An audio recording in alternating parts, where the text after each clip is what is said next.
네, 여러분 안녕하십니까? 기술 단계에서 간호직 강의 담당하고 있는 김태윤입니다.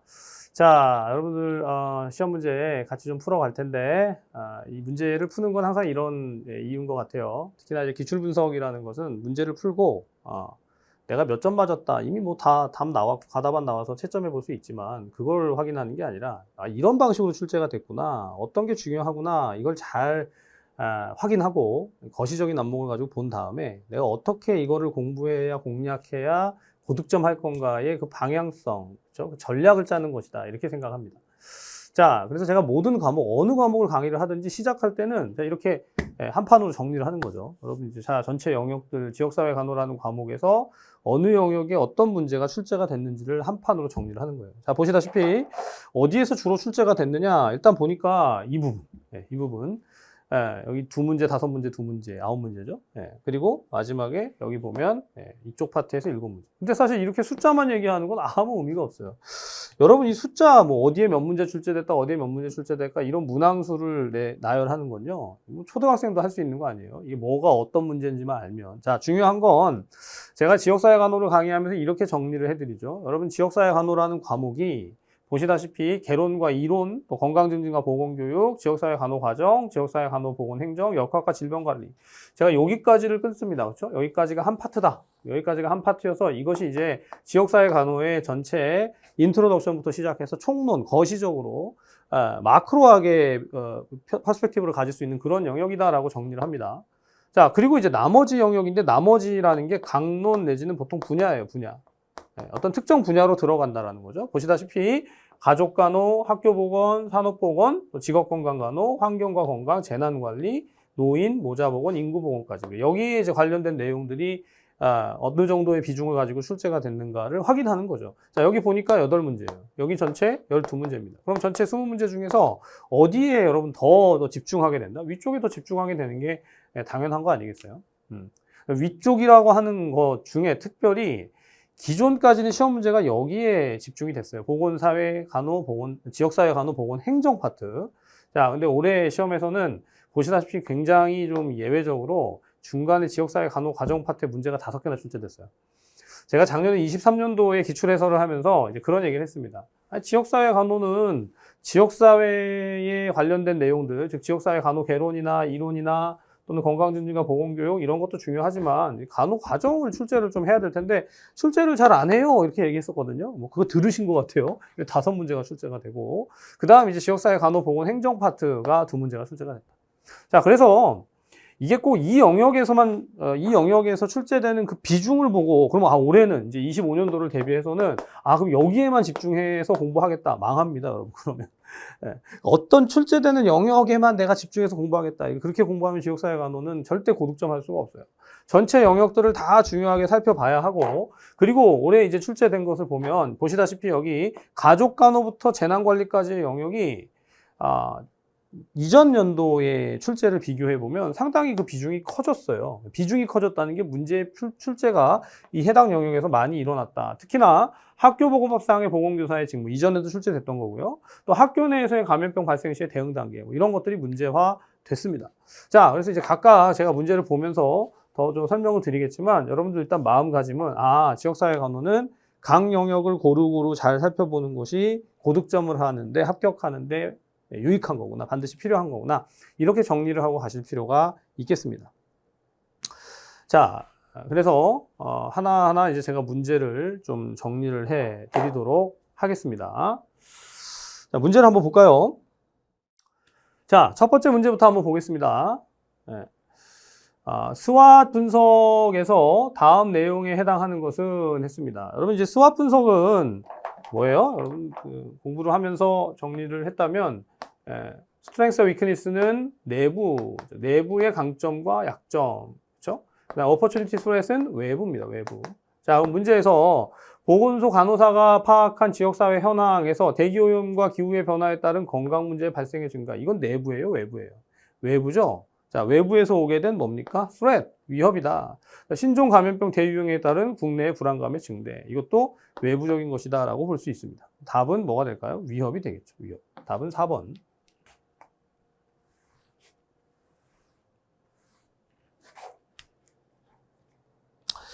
자, 두 번째. 플라이의 분류에 따른 자유방위명 보건의료 체계의 자유방위명 보건의료 체계의 일반적인 특징을 물었습니다. 여러분, 자유방위명과 사회주의형과 자유방위명과 사회주의형과 사회보장형, 이 세 가지로 이제 구분이 되죠. 자유방위명, 사회보장형, 사회주의형으로 분류되는데, 자, 이 자유방위명이 가지게 되는 특징은 뭐냐? 자유방위명이 가지는 특징은 첫 번째, 국민 의료비 절감에 효과적이지 않아요. 그죠?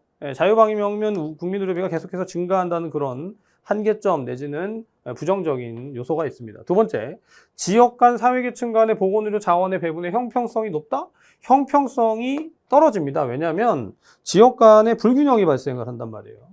그래서 자유방위명일 때는 자유방위명과 또는 우리가 행위별 수가제와 같은 이런 것들이 같이 연결이 되는데 형평성이 떨어지는 것이고, 형평성이 떨어지고 이 균형이 깨진다. 즉 균형이 깨진다. 불균형의 상태, 불균형이 증가한다. 이렇게 봐야 돼요. 그러면 자유방위명이 아니고 자원 배분의 형평성이 높은 것은 어떤 그 체계죠? 사회보장형이나 특히나 사회주의형이 오히려 더 형평성은 더 높다고 볼 수 있어요. 자, 그다음 세 번째, 얘도 틀린 거고. 세 번째, 국민이 의료기관과 의료인을 선택할 수 있는 재량권이 높다. 그럼 답이 뭐예요? 정확히 3번이 되겠죠. 자, 자유방위명에서는 의료기관을 선택하고 의료인을 선택하는 데 있어서 재량권이 있다라는 측면을 기억하시면 되겠습니다. 마지막 네 번째, 예방과 치료를 포함하는 포괄적인 보건의료 서비스. 포괄적 보건의료 서비스, 컴프리헨시브한 헬스케어의 제공에 있어서는 이제 뭐가 중요하게 되죠? 이거 어디에 관련이 되냐면 사회보장형. 네. 포괄화된 보건의료 서비스가 잘 제공된다. 자유방위명에서는 이게 잘 안 되는 게 문제예요. 그러니까 그런 것들을, 특징적인 것들을 잘 기억해야 된다. 근데 여러분 이제 최근에 출제의 경향들이 자꾸 이제 단순한 문제에서 살짝씩 해석을 더 붙인다. 지금처럼 서술을 해주는 거죠. 이것의 일반적인 특징을 확인하는 형태의 문제, 이런 것은 진짜 학습을 잘 해두셔야 명확하게 골라낼 수가 있습니다. 자, 그 다음에 3번. 자, 지역사회 간호사원 목표 기술 시 갖춰야 할 기준이 아닌 것은, 여러분 목표를 기술할 때는 보통 우리가 스마트하게 기술을 해야 한다고 하죠. 자, 스마트는 뭐의 약자죠? 스페시픽하다, 구체적이다. 그렇죠? 구체적이고 measurable, 측정 가능하다. aggressive and achievable, 이건 뭐예요? 달성 가능하다. aggressive and achieveable은 뭐냐면 공격적으로, 적극적으로 실행했을 때 달성 가능하다. 그 다음에 이제 R은 relevant죠. 여기 보면 지역사회 문제와의 관련성, 연관성입니다.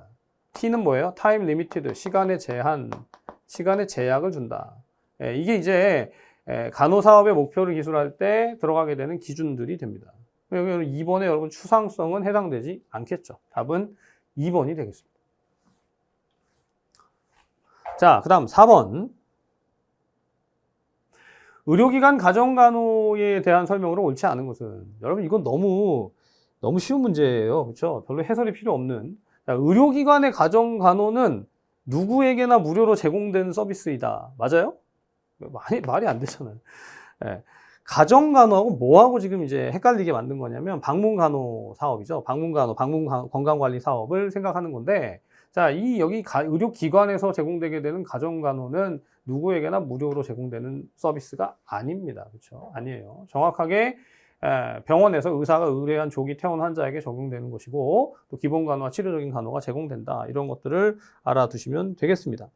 자, 한편 이제 5번째 문제. 지역사회 간호사정 시 다음 설명에 해당하는 자료 분석 단계는, 자료 분석 단계는 범주화를 하고 분류를 하고 요약을 하고, 그렇죠?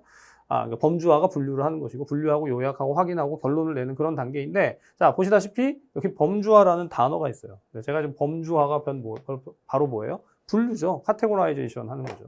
답은 1번이 되겠습니다. 1번. 자, 그 다음에 6번.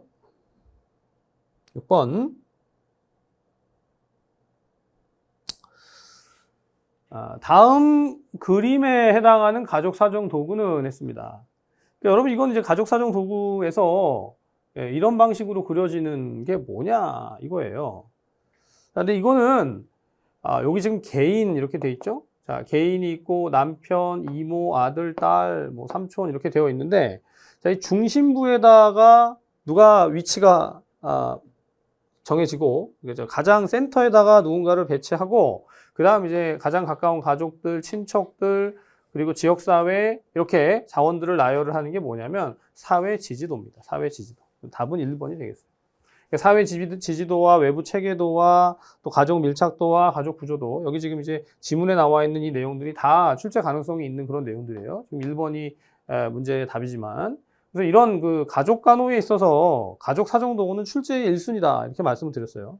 가족 사정도구와 가족 간호 이론이 출제의 1순위다라고 말씀을 드렸던 걸 기억을 했으면 사실은 좀 충분히 풀어낼 수 있는 그런 내용이라고 봅니다. 자, 한편 7번. 자, 다음 사례에 해당하는 범이론 모형의 변화 단계는 이것도 변화 단계 이론을 뭐 너무 중요하게 다뤘기 때문에 자, 변화 단계 이론에 있어서 변화 단계 이론은 어떻게 되죠? 계획 전 단계, 계획 단계, 준비 단계, 수행 단계, 수행 내지는 행동 단계, 그리고 유지 단계 이렇게 가죠. 계획 단계, 계획 전 단계 또는 이제 프리 컨템플레이션이라고 해서 심사숙고 전 단계, 심사숙고 단계, 그죠? 그리고 준비 단계, 행동 단계로 갑니다. 자, 근데 여기 보니까 20년간 하루에 20개 이상의 담배를 피웠다. 그는 숨이 아프고 가래가 많이 생겨서 보건소 금연클리닉에 방문했고 이달 내로 담배를 끊겠다고 서약서를 작성했다. 끊었을까요? 안 끊었을까요? 아직 안 끊었어요. 그러면 자, 계획 이전 단계는 6개월 이내에 바뀔 생각이 없는 사람입니다. 그렇죠? 계획 단계는 6개월 내에는 내가 끊겠다. 6개월 내에는 한번 끊어볼까? 이렇게 생각하는 것이고 준비 단계는 1개월 이내에 바뀔 생각을 하는 거죠. 그리고 행동 단계는 뭐예요? 바뀌고 나서 6개월이 안 됐다. 유지 단계는 바뀐 이후에 6개월이 지났다. 이렇게 구분이 되죠. 답은 그래서 뭐가 돼요? 2번이 되겠습니다. 준비 단계가 되겠습니다.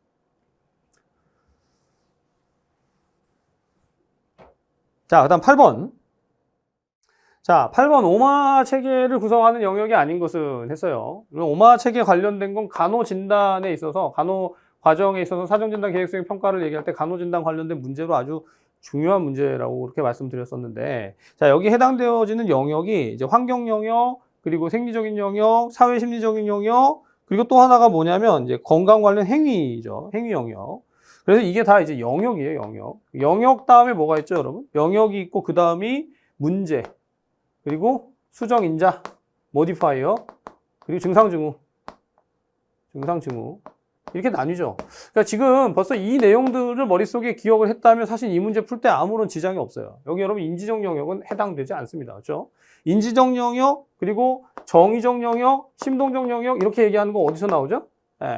블룸의 목표, 블룸이 얘기한 인지적, 정의적, 심동적 영역, 보건교육의 목표를 설정할 때 이야기하는 내용에서 등장하는 그런 영역입니다. 자, 그래서 이것도 이제 이렇게 풀어가시면 어렵지 않은 것인데 오마 문제 분류 체계와 같이 간호진단과 관련된 문제들 줄 수 있다. 자, 그 다음 9번. 질병의 자연사에 따른 예방 단계 중에서 2차 예방 활동은 이것도 너무나 예상되는 문제잖아요. 2차 예방, 1차 예방, 3차 예방. 여러분 이거 어떻게 골라요? 1차 예방은 진짜 예방이고 2차 예방은 조기 진단, 조기 치료다. 조기 진단 답은 3번이네. 예. 바로 고르고 가면 돼요. 맞죠? 예. 이건 뭡니까? 이건 1차 예방. 성장기 학생을 위한 균형 잡힌 급식 제공 이것도 1차. 뇌졸중 회복기에 있는 환자에 대한 작업 옆에 이건 3차가 되겠죠. 예. 1, 2, 3차를 골라내는 그런 문제다라고 볼 수 있습니다. 자, 그 다음 10번. 자, 여러분 10번. 다음 간 초음파 검사의 간암 진단에 대한 특이도와 민감도는 했습니다. 보통은 민감도, 특이도 이렇게 물어보는데 두 개를 뒤집어 놔서 또 여러분 문제 풀다가 헷갈릴 수가 있어요. 자, 근데 이제 특이도는 어떻게 됩니까? 특이도는 정상을 음성으로 판정하는 능력이 특이도잖아요. 자, 그러면 이제 정상이 누구예요? 정상은 간암이 없는 사람 전체, 간암이 없는 사람이 지금 합하면 몇 명입니까? 200명이죠? 200명 중에서 정상을 정상이라고 했다. 자, 특이도는 200분의 190 곱하기 100을 하게 된다. 맞죠? 네. 이 200분의 190만 계산을 하게 되면 그대로 그게 이제 퍼센트가 되잖아요. 100을 곱하지 않아도. 네, 그럼 계산하게 되면 어떻게 됩니까? 100분의 95가 되니까 95%가 되겠죠. 곱하기 100을 해서 결국 95가 답이 나옵니다. 자, 한편 민감도는 어떻게 되죠? 민감도는 환자를 양성으로 판정하는 거예요. 그럼 환자는 누구죠? 지금 간암이 있다고 판정된 전체 50명, 40명, 10명 합치면 50명 중에 환자를 양성 판정했다. 그렇죠?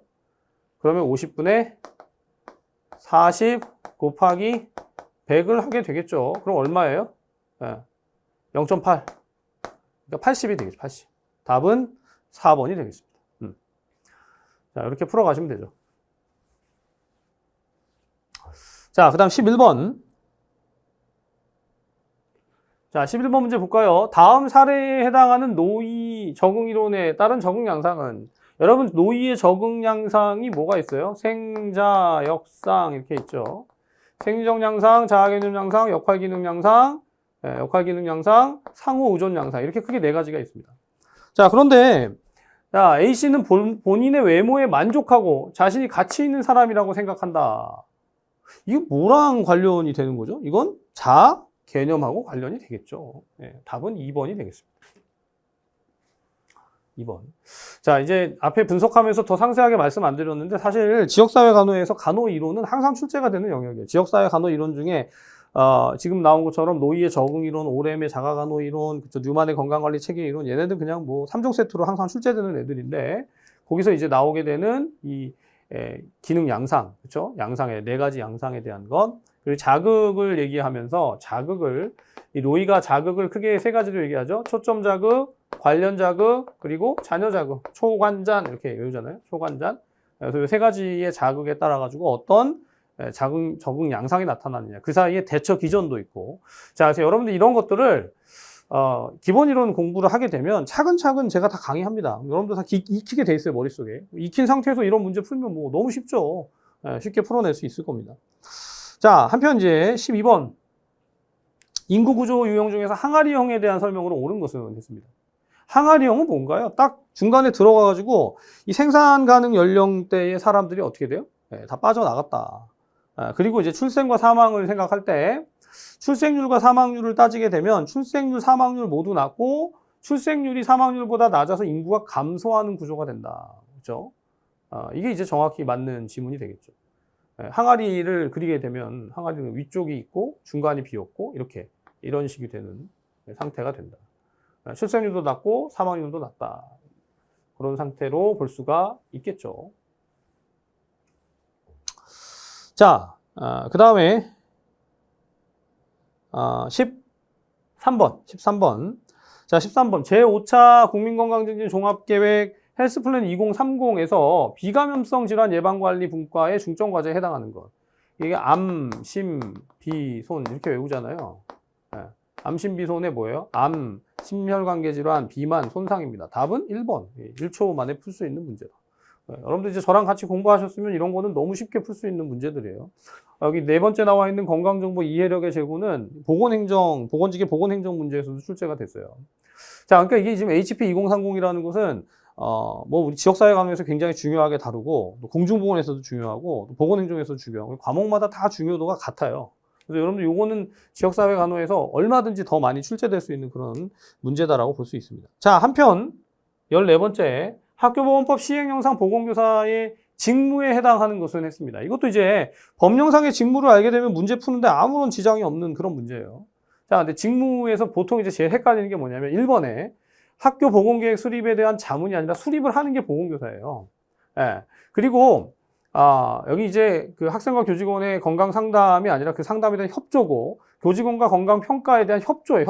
협조가 붙어요. 근데 마지막에 네 번째 보건 지도를 위한 학생 가정 방문은 이건 해당이 됩니다. 답은 4번이 되는 거죠. 약간 예외적이거나 헷갈리게끔 되어 있는 지문들을 문제로 낸다. 뭐 누구나 그렇게 되지 않겠어요, 여러분? 혼돈할 수 있게끔. 자, 한편 15번 다음 설명에 해당하는 가족 관련 이론은, 여러분 제가 말씀드렸잖아요. 가족 간호는 문제가 두 가지가 출제가 되는데, 자, 가족 관련 이론이 하나, 그 다음 가족 건강 사정 도구, 가족 사정 도구. 자, 앞에서 뭐가 나왔습니까? 사회 지지도가 나온 것처럼 사정 도구가 문제로 출제된다. 두 개가 문제로 나오는데 다 나왔어요. 가족 간호 그동안 문제 안 낸다고 그랬더니 다 내버렸어요. 자, 여기 보시니까 가족 내 구성원의 배열, 구성원 간의 관계, 전체와 구성원의 관계에 관심을 둔다. 이런 이른바 구조적인 측면들에 관심을 두고 있는 거. 답은 뭡니까? 구조 기능 이론이 정답이 되겠습니다. 자, 실제로 이제 가족 간호 관련된 이론 중에 구조 기능주의, 그리고 상징적 상호작용 이론, 그리고 체계 이론, 가족 발달 이론, 위기 이론, 다 이런 것들이 실제로 가족 간호에 활용되어지는 그런 이론들이죠. 그 이론들을 알아야 문제를 정확하게 풀어낼 수 있다. 자, 그 다음 이제 16번.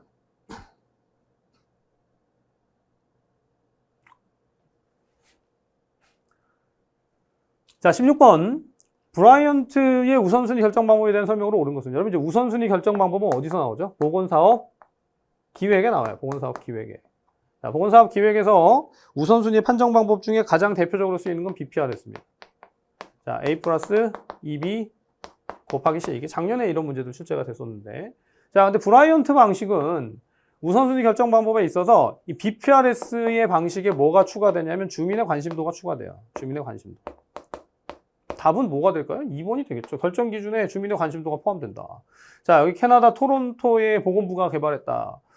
이런 내용들, 이건 이제 해당되지 않고요. 그리고 보건지표의 상대적 크기와 변화의 경향을 황금 다이아몬드 상자에 표시한다. 이거 미국의 메릴랜드주의 황금 다이아몬드 방식이고.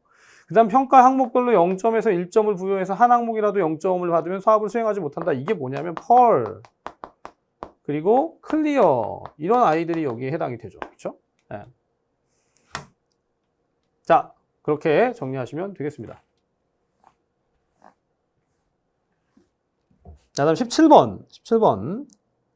자, 17번은 식중독 문제인데, 자, 식중독이 감염형이냐 독소형이냐 이렇게 구분이 되잖아요, 여러분. 감염형과 독소형으로 구분을 합니다.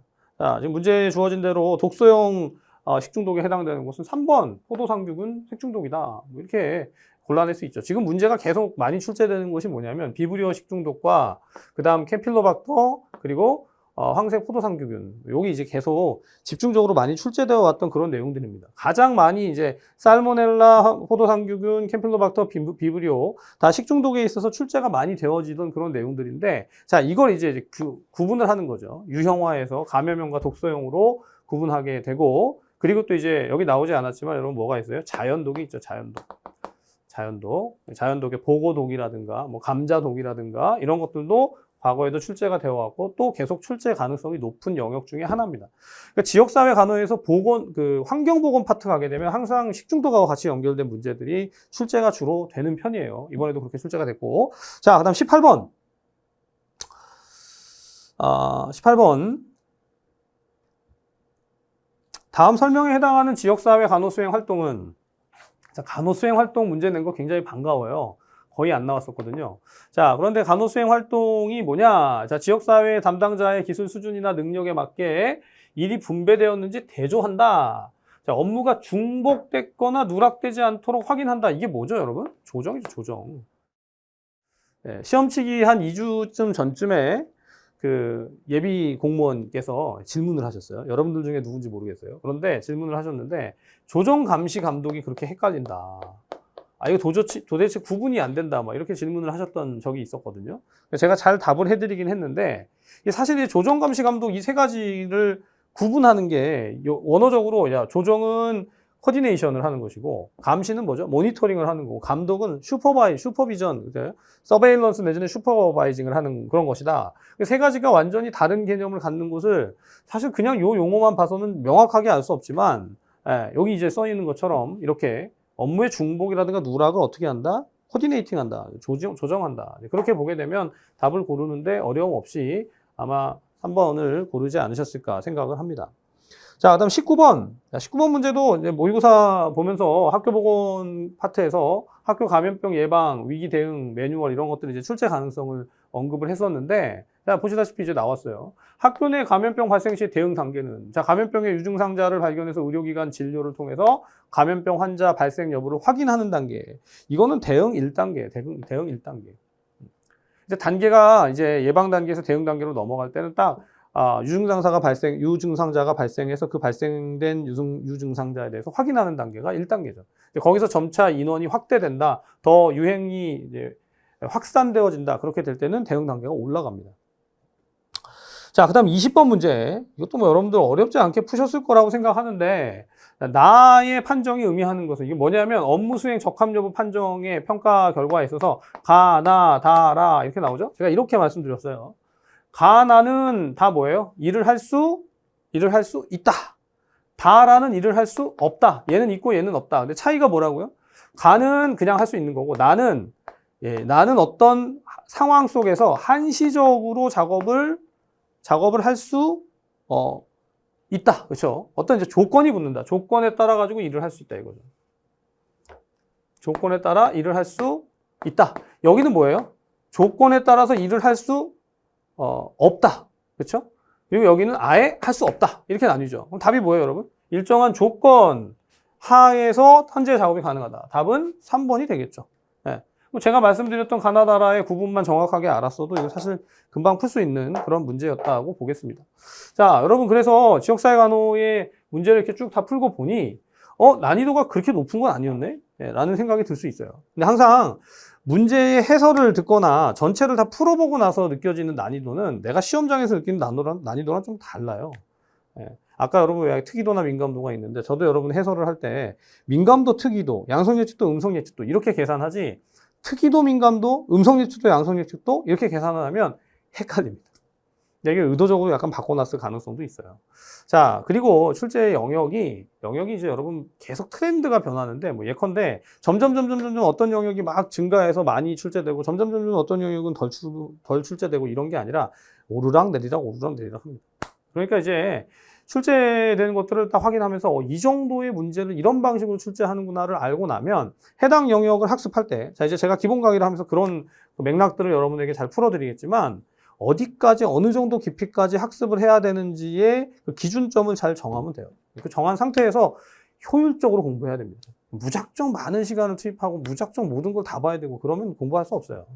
여러분 가장 중요한 것을 최적화해서 효율적으로 그리고 효과적으로 공부할 수 있도록 제가 이후에 이제 강의를 통해서 잘 도와드리도록 하겠습니다.